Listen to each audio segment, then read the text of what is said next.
Your dog might be struggling when you leave. Here are 5 signs of separation anxiety.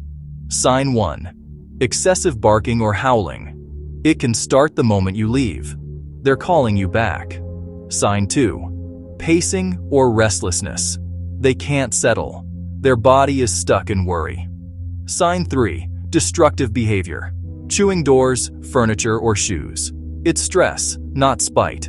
Sign 4. Accidents in the house. Even well-trained dogs can panic.